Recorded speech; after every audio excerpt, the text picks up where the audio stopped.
Salut à tous, on se retrouve aujourd'hui pour parler du FC Barcelone en ce vendredi 16 juin et on commence tout d'abord avec une photo de Gavi avec le maillot espagnol car l'Espagne hier jouait sa demi-finale de Ligue des Nations contre l'Italie et ça s'est bien passé pour l'Espagne. Une victoire 2-1 et du coup qualification pour la finale.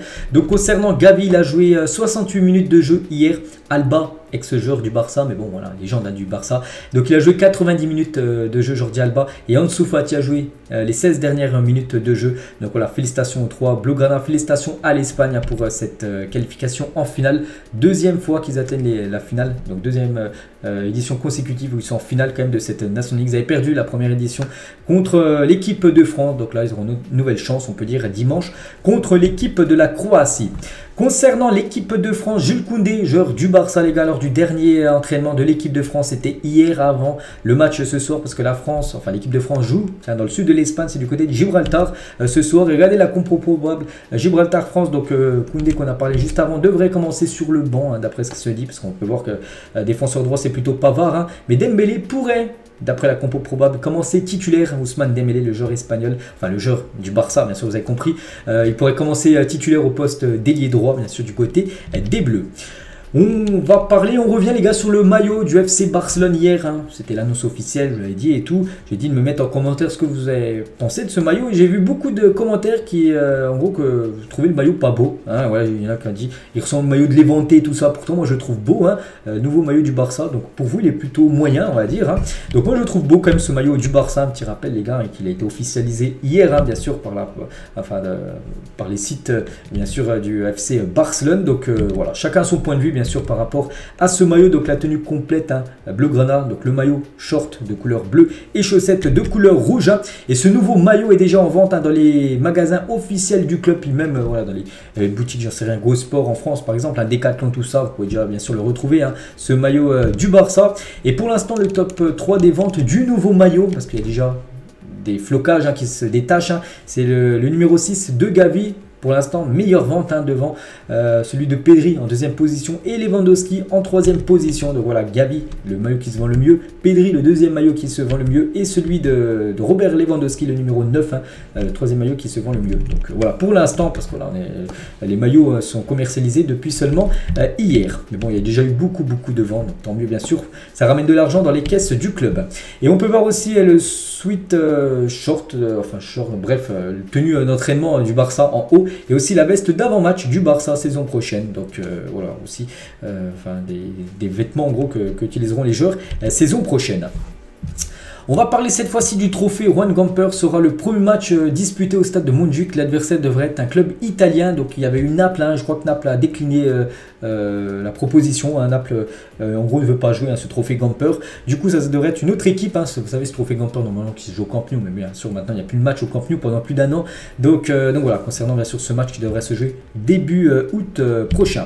On va parler de Léo Messi. On sait que Messi, voilà, il ne reviendra pas du côté du Barça, on le sait. Mais regardez, Messi toujours attaché au FC Barcelone. Donc c'est une photo qui date d'hier parce que l'Argentine a joué. Tiens, Messi en plus a été buteur lors d'une victoire 2-0 contre l'Australie. Regardez sur sa gourde, on peut voir l'écusson de l'Argentine avec les 3 étoiles. Mais en dessous, les gars, on peut voir l'écusson du Barça, toujours attaché au Barça. Léo Messi, voilà, on est vraiment toujours, pour moi, déçu quand même qu'il n'ait pas voulu revenir du côté de Barcelone. Et Messi, par rapport à sa signature à l'Inter Miami, je suis bon. Même si au début l'idée était différente, nous sommes heureux de la décision que nous avons prise, préparés et impatients de relever ce nouveau défi. Je pense que c'était une étape importante, mais en même temps, j'étais conscient de ce que cela signifiait, bien sûr, de ne pas revenir du côté du Barça et signer là-bas. Donc voilà, bien sûr, concernant Messi, donc voilà, il est clair, bien sûr, dans ses idées. Il a voulu aller là-bas, puis maintenant, bon, voilà, on espère qu'il fasse, comme il l'a fait tout au long de sa carrière, qu'il fasse des beaux matchs là-bas du côté de l'Inter Miami.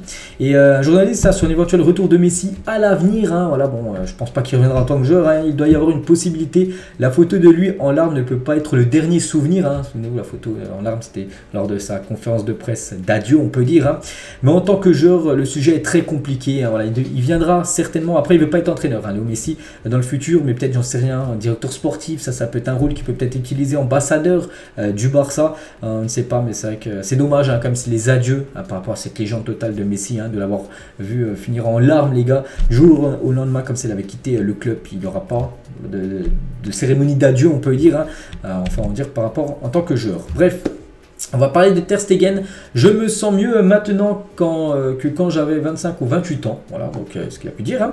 J'ai été stable toute l'année et à un haut niveau. Hein, oui, vraiment. Je ne me souviens pas d'une erreur grave ou d'une transcendante. Hein. Cela me donne une énorme tranquillité d'esprit parce que c'est exactement ce que je veux transmettre à Barcelone et en équipe nationale. Être en gros serein, hein, bien sûr, dans les buts. Hein. Développer le bon feeling pour l'équipe est une chose vraiment excitante pour moi. Il faut apprendre à transmettre quelque chose aux autres, hein, à diriger et j'ai vu les meilleurs exemples à Barcelone comme Busquets, hein. Toujours avec le gardien allemand, donc tous les joueurs ne sont pas pareils, hein. D'une part, chaque joueur est comme il est et vous ne pouvez pas le changer parce que c'est la seule façon pour eux de donner le meilleur même pour l'équipe, hein. D'un autre côté, vous avez besoin de gars qui donnent du calme et de la stabilité à une équipe, hein. Toujours avec Ter Stegen, je suis heureux quand les joueurs viennent commenter les choses avec moi. C'est comme ça que je vois mon rôle dans l'équipe, hein, mais je n'ai pas forcément besoin du brassard de capitaine pour ça. Je prends mes responsabilités quand même, hein. Mais bon, je crois qu'il va être dans le top 4 hein, des capitaines la saison prochaine. Je ne sais plus, ce sera annoncé là très prochainement les capitaines. Il y aura peut-être Arrojo aussi qui va être bien classé.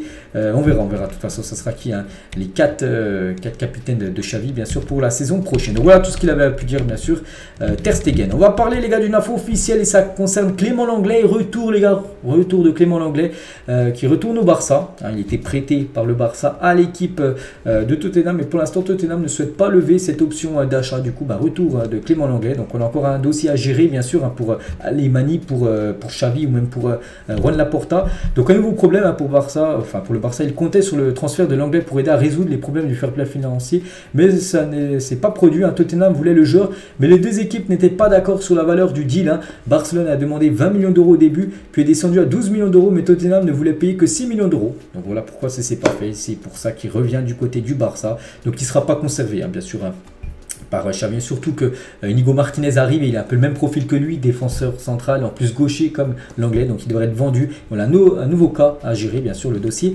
Clément Lenglet. Xavi toujours a clairement indiqué à Juan Laporta que le remplaçant de Sergio Busquets sera celui qui définira les étapes à suivre tout au long de la saison. Si le club signe un joueur de la liste A, comprenant une sélection très restreinte des meilleurs joueurs tels que Kimmich ou Martin Zubimendi, l'entraîneur s'est engagé à atteindre des objectifs élevés tels que remporter la Liga et atteindre les demi-finales de la Ligue des Champions. Donc voilà. En gros, s'il y a un top player qui arrive pour remplacer Busquets, hein, c'est-à-dire un Kimmich, un Zubimendi ou peut-être Gundogan, j'en sais rien. Donc voilà, l'objectif hein, du Barça saison prochaine sera de remporter de nouveau la Liga et au moins bien performer en LDC, finir dans le dernier carré, hein, donc c'est-à-dire les demi-finales. Hein. Donc voilà. Et concernant toujours Busquets, ce remplaçant hein, voilà, qu'on cherche hein, du côté de Barcelone, hein, Xavi ne voit pas Nico Gonzalez comme un pivot et ne pense pas que le joueur soit assez mature pour remplacer Busquets. Ça serait plutôt léger, je pense, hein, Nico Gonzalez pour remplacer Busquets hein, pour la saison prochaine. Hein. Lui aussi, les gars, en parlant de Eric Garcia. Donc, si le club ne peut pas renforcer le poste de pivot, soit parce qu'il ne trouve aucun candidat, soit parce qu'il n'exécute pas de vente permanente d'alléger la masse salariale, on chercherait des solutions au sein de l'équipe. Hein. Bon, ce serait compliqué. Eric Garcia ou des joueurs de la Masia comme Marc Casado et le même le jeune Pau Prima. Voilà, donc vraiment, s'il n'y a personne, les gars, vraiment, le Barça n'arrive pas à recruter Amrabat, Zubimendi, Kimmich, tout ça, s'il n'y en a aucun qui arrive en pivot, ben voilà, il faudra faire avec les moyens du bord et ça pourrait être Eric Garcia qui pourrait occuper ce poste de pivot. Alors, ça serait, je pense, très inquiétant, bien sûr, hein, pour la saison prochaine, on n'espère pas. Et concernant Kimmich, hein, pour l'instant, les gars, d'après Radio Catalane, les gars, l'option Kimmich est quasiment écartée pour l'instant. Les déclarations de Xavi sur Kimmich n'ont pas été bien accueillies par le Bayern, hein, où Xavi l'a dit ouvertement. Voilà, qu'il aurait été, enfin, qu'il aimerait bien sûr travailler avec Kimmich hein, du côté du Barça et du côté du Bayern. Hein. Bien sûr, c'est pas du tout, enfin, c'est pas bien passé, on va dire, ces déclarations parce que eux, bien sûr, souhaitent garder le joueur allemand. Concernant Gundogan, tiens, il a réagi, Gundogan, hein, cible du Barça, donc pas par rapport au Barça, mais par rapport à actuellement, il a dit. Hein, tous mes rêves sont devenus réalité hein, avec la Ligue des Champions remportée. Honnêtement, je ne peux rien souhaiter d'autre. Hein. Je suis tellement heureux, je me sens tellement privilégié et apprécié. Hein, et ce sentiment va rester pour le reste de ma vie. Donc voilà, on attend sa décision, c'est bien. Il est très heureux actuellement, c'est bien. On est content pour lui. Maintenant, il doit prendre sa décision. Et voilà, soit même s'il ne vient pas au Barça, qu'il le dise, voilà, qu'il veut rester du côté de City. Comme ça, il prolonge, comme ça, le Barça peut passer, enfin, caler l'affaire, on va dire, avec le dossier Gundogan. Mais voilà, s'il veut vraiment venir, bah là, le Barça, il n'y aura aucun souci. Ils l'accueilleront et lui proposeront normalement un contrat de 3 ans. Aujourd'hui, les gars, il y a 20 ans jour pour jour, donc c'était le 16 juin 2003. Laporta a remporté l'élection présidentielle de Barcelone avec 52% des voix. Donc, il a été président du Barça une première fois. Et là, Bien sûr, il est revenu un président du Barça là, il y a 2 ans, hein, bien sûr, pour la 2e fois. Mais il y a 20 ans, c'était la première fois qu'il devenait président du Barça. Et toujours avec Laporta, bon, il a changé bien sûr en 20 ans, hein, Laporta. Donc il est au Qatar actuellement, hein, Juan Laporta. Donc ouais, c'est info concernant le président du FC Barcelone. Un autre président, celui de la Liga, hein, Tebas, hein, qui n'aime pas trop le Barça, on le sait tous. Hein. Je suis sûr que le Barça mènera un grand genre. Bon, on espère, hein, bien sûr, on espère qu'il a raison hein, cette fois-ci. Javier Tebas. On va parler de Vitor Roque. Hein. Vous savez que Vitor Roque est une cible. Hein. On en parle en plus, c'est chaud, hein. C'est très chaud là ces derniers temps. Et la culture et l'histoire du club, la ville de Barcelone et la météo ont été des facteurs très importants pour convaincre le père de Vitor Roque de valider aussi hein, son fils hein, du côté du Barça. Je dis que les gars, c'est imminent. Hein. Vitor Roque sera un joueur du Barça. Après, bon, quand bon, je ne sais pas. Ça doit être pendant ce mercato. Après, est-ce que le joueur après il peut arriver hein, officiellement du côté du Barça, mais ça se peut qu'il soit prêté les 6 prochains mois dans son club actuel et venir par exemple en janvier hein, du côté du Barça, ça on verra. Et au Barça, il voit Vitor Roque comme le Luis Suarez brésilien. Donc voilà, après n'oubliez pas qu'il a seulement 18 ans, ce jeune Vitor Roque. On attend maintenant son arrivée officielle. Et on finit, tiens, vu qu'on parlait de Luis Suarez, bon, on finit, tiens, c'est la photo de fin du jour. Hein. Vous placez Luis Suarez à quel rang dans le classement des meilleurs numéro 9 de l'histoire. Hein.